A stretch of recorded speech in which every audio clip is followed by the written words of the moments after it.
Assalamualaikum warahmatullahi wabarakatuh. Selamat sore buat kita semua. Pada sore hari ini Bapak Menko PMK bertemu menghadap kepada Wakil Presiden melaporkan beberapa hal yang penting yang nanti akan diceritakan sendiri secara langsung oleh Bapak Menko. Yang kedua, tadi juga sebelumnya Bapak Wakil Presiden menerima Ibu Menlu yang terkait dengan perkembangan terkini yang berhubungan dengan masalah-masalah Timur Tengah. Nanti juga akan saya bicarakan sedikit. Silakan kepada Bapak Menko untuk berbicara secara langsung terkait dengan laporan kepada Bapak Wakil Presiden. Assalamualaikum warahmatullahi wabarakatuh. Rekan-rekan wartawan, pertama saya mengucapkan selamat Idul Fitri, mohon maaf lahir batin. Mudah-mudahan kita yang ibadah puasa diterima oleh Tuhan Yang Maha Kuasa. Yang kedua, tadi saya bersilaturahmi pada Bapak Wakil Presiden karena pada waktu awal Isawal saya belum sempat sowan beliau, termasuk juga melaporkan hal-hal yang paling mutakhir ya, terutama sesuai dengan tugas saya untuk mengkoordinasikan penanganan mudik tahun 2024. Tadi saya laporkan tentang bahwa mudik tahun ini berdasarkan hasil evaluasi sementara oleh kementerian dan lembaga yang terkait, termasuk Polri dan TNI, penanganannya cukup baik, tapi tentu saja terserah nanti penilaian pada masyarakat. Tapi dari kami secara internal sudah melakukan evaluasi, dalam beberapa hal ada perbaikan dibanding tahun lalu.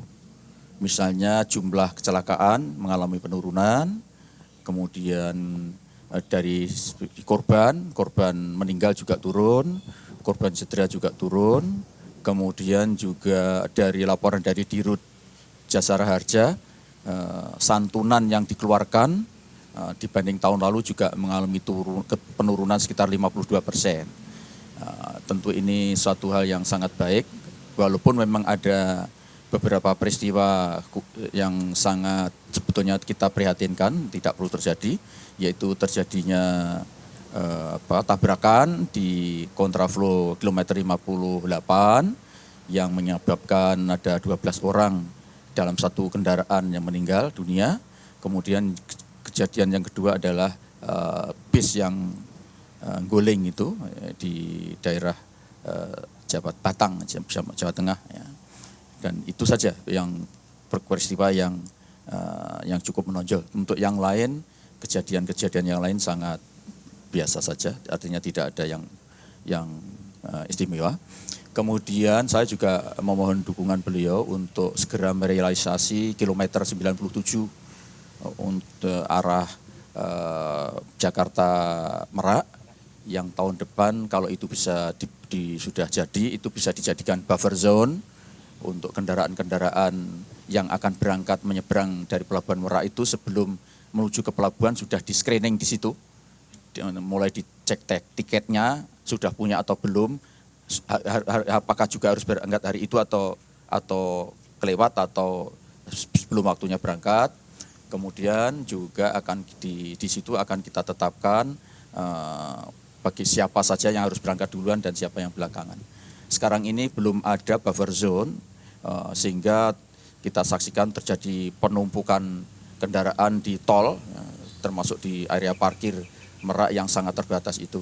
Dan itu mudah-mudahan kalau ini beliau nanti memberikan dukungan dan bisa direalisasi, insya Allah tahun depan sudah tidak ada lagi kendaraan yang ngantri sekitar 16 kilo di tol itu. Itu yang pertama. Kemudian yang kedua, kami juga sudah melaporkan bahwa ada penambahan pelabuhan baru untuk bagian timur, yaitu Ketapang Gilimanuk, yaitu Pelabuhan Panjang daerah Situbondo. Pelabuhan Jangkar ya, Pelabuhan Jangkar, daerahnya Pak Staf Khusus ini.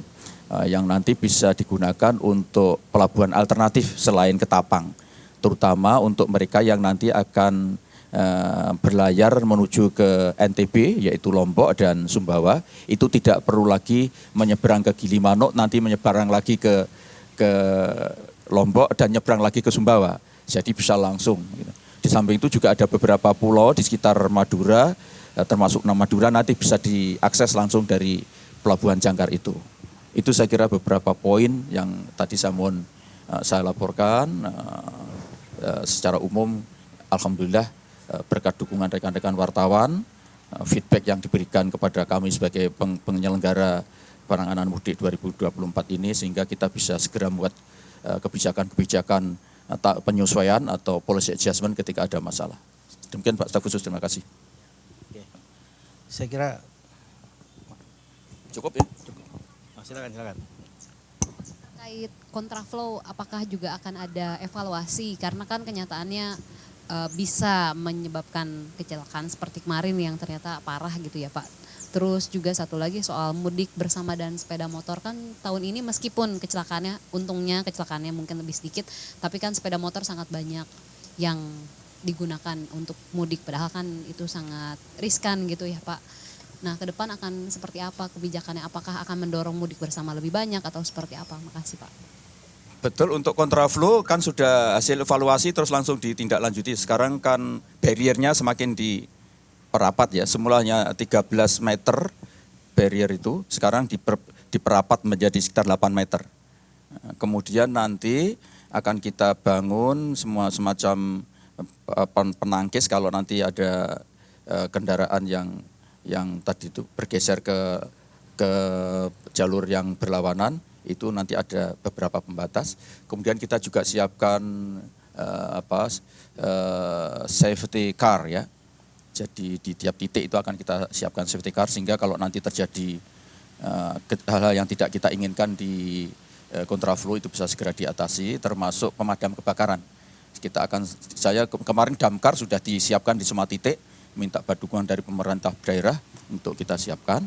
Kemudian yang juga tidak kalah penting, kita siapkan derek kalau nanti ada mogok di kontraflow. Karena itu kita sudah buat kebijakan kan, yang kontraflow itu maksimum kecepatan 60 km per jam. Tapi memang kalau di luar pengawasan kadang-kadang mereka juga cepat sekali. Saya kira itu. Kemudian sepeda motor itu sudah memang seharusnya tahun depan yang menawarkan mudik gratis sepeda motor itu harus makin banyak ya. Dan kemarin saya sudah diskusi dengan Pak Kapolri dan Pak Menhub, ada salah satu kelemahan sekarang yang mudik gratis ini adalah belum ada platform atau aplikasi terintegrasi. Jadi masing-masing penyelenggara mudik gratis ini daftar masing sendiri-sendiri, kemudian ada indikasi kuat orang itu bisa daftar di beberapa tempat. Karena dia mendaftar di beberapa tempat, pada waktu berangkat banyak kendaraan yang kosong. Nah, ini nanti saya sudah menyampaikan Pak Kapolri supaya ada aplikasi yang terintegrasi, sehingga kita bisa tahu orang itu daftar dimanapun bisa terdaftar di situ, sehingga nanti tidak ada lagi orang yang bisa daftar lebih dari satu tempat, sehingga pemanfaatan fasilitas untuk mudik gratis ini betul-betul bisa digunakan secara maksimal. Terima kasih. Apa ada rekayasa lain yang lebih advance dari one way atau kontraflow? Karena skema itu sebenarnya sudah hampir setiap kali mudik selalu copy paste dan itu lagi gitu Pak. Apakah ada skema baru Pak yang lebih aman dan lebih nyaman, memberikan jaminan keselamatan kepada pemudik gitu Pak? Sementara belum ada, jadi ya masih one way, kontraflow, ganjil genap masih tetap dilakukan itu. Cuman memang kemudian sistem monitoringnya semakin kita sempurnakan. Misalnya saya sudah usul untuk operator jalan tol itu pemasangan CCTV minimum sekarang harus 500 meter satu, sehingga kita bisa ngecek betul perjalanan kendaraan itu. Dan sekarang kita sudah bisa memprediksi kendaraan itu dari arah Kali Kangkung, ya kan. Bahkan sebelum itu dari Sukoharjo, Solo, itu kita sudah bisa menghitung. Nanti kira-kira akan datang jam sekian di di Cikampek, sehingga kita harus membuat langkah apa nanti, dan seluruh seluruh Jawa kita sudah punya coverage itu. Dan yang lebih penting lagi, tahun depan kita harus sudah menghitung betul potensi arus mudik dari arah barat. Jadi dari arah Sumatera yang sekarang ini perbandingannya sudah tidak lagi, sekarang sudah 2:1, separuh nyebrang mudik ke Jawa, 2 nyebrang. Karena itu kemarin salah satu kenapa di Merak itu terjadi kemacetan, karena harus ada negosiasi dengan pihak dari Bakahuni. Karena di sana juga ingin segera, karena itu penerapan TBB, jadi tiba kemudian bongkar berangkat, itu enggak 100% bisa kita laksanakan. Harus TBM, tiba bongkar muat, karena sana juga sudah minta untuk, sudah berdesakan untuk bisa dimuatkan. Karena itu kita akan menambah jumlah dermaga. Tadi saya sudah lapor Bapak Presiden, Pak Wapres juga, untuk wilayah Merak itu nanti ada misalnya yang kami usulkan itu Indah Kiat yang sekarang belum bisa dipakai untuk kapal pengangkut orang, itu nanti kita modifikasi. Tadi Pak Wapres mengarahkan gitu. Nanti kalau bisa digunakan untuk mengangkut orang juga. Pelabuhan Indah Kiat ya. Pelabuhan Indah Kiat. Tetap, tapi harus lebih luas dibanding kalau tahun lalu kita kan punya kebijakan TBB murni. Jadi tiba, bongkar, berangkat.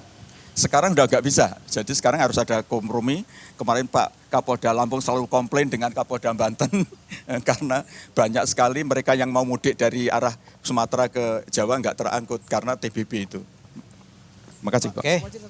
Yang terakhir. Ada solusi kan untuk kilometer 97 itu kan ingin cepat selesai itu. Memang selama ini hambatannya apa gitu Pak? Itu yang pertama. Yang kedua juga mungkin apakah ada opsi untuk menambah armada kapalnya sendiri untuk dari Merak ke Bakauheni? Karena kan salah satu problemnya karena keterbatasan armada juga gitu Pak. Armada sebetulnya lengkap, tetapi kan jumlah dermaganya yang terbatas. Karena itu penambahan dermaga lebih mendesak daripada penambahan dermaga. Kalau kapal kita bisa datangkan dari banyak, selama ada penumpangnya pasti mereka akan siap untuk mengangkut. Cuman dermaganya yang harus kita tambah. Ini kan sudah kita lakukan, Ciwandan sudah efektif ya. Ciwandan itu untuk ngangkut sepeda motor khusus dan truk barang ya. Itu kemudian berlabuhnya di Bakauheni atau di Panjang. Nah, sekarang untuk mereka yang tinggal di wilayah Bandar Lampung dan sekitarnya itu punya pilihan. Dia tidak harus ke Bakauheni yang 120 kilo, tapi dia cukup di Panjang. Walaupun di perjalanan lautnya memang memakan waktu lebih lama, sekitar 5-6 jam. Tapi kan lebih bagus santai di laut sampai tiduran daripada 120 kilo. Habis bensin dan juga lelah, lebih baik memilih ini. Dan kemarin angka peminat untuk menyeberang dari Pelabuhan Panjang sudah mengalami kenaikan 100%. Dari hari pertama ke hari kedua itu naik 100%. Ya. Apa? Lahannya, pembebas lahan baru sekarang ini selesai. Dan tadi saya juga melaporkan kepada Pak Wapres, kemungkinan kalau bisa itu kerjasama antara pemerintah provinsi, pemerintah kota Cilegon dengan pemerintah pusat dan ASDP. Sehingga bisa, karena lahannya luas itu sekitar 10 hektar. Jadi nanti untuk buffer zone sangat-sangat ideal. Cukup ya? Oke. Izin Pak, terakhir soal pertemuan dengan Bu Menlu tadi membahas apa dan apakah ada pesan dari Abah terkait perang Iran dan Israel? Terima kasih.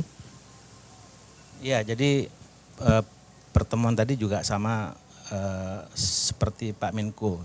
Jadi Ibu Menlu melaporkan progres apa yang dikerjakan oleh Ibu Menlu terkait dengan kegiatan melakukan lobby pemerintah Indonesia terhadap berbagai negara, bagaimana termasuk kepada Iran ya, yang menjadi fokus agar tidak terjadi perang, agar tidak terjadi pembalasan dari pihak Israel.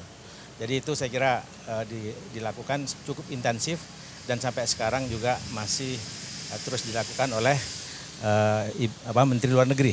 Itu yang pertama. Yang kedua, Ibu Menlu juga melaporkan terkait dengan hal yang berhubungan dengan eksistensi Palestina dan hubungan antara Indonesia dengan Palestina. Jadi tidak benar sebagaimana yang diberitakan yang menyatakan bahwa sudah ada kemungkinan pembukaan hubungan diplomatik antara Israel dengan Indonesia. Jadi Ibu Menlu melaporkan kepada Bapak Wapres bahwa Indonesia tetap konsisten berada di jalur itu dan akan terus konsisten dalam pemerintahan ini.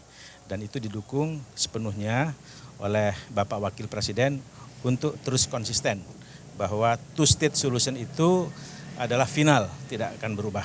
Itu saya kira yang menjadi prinsip yang menjadi perintah juga dari Bapak Wakil Presiden untuk terus diperjuangkan. Saya kira itu. Terima kasih. Assalamualaikum warahmatullahi wabarakatuh. Terima kasih semuanya.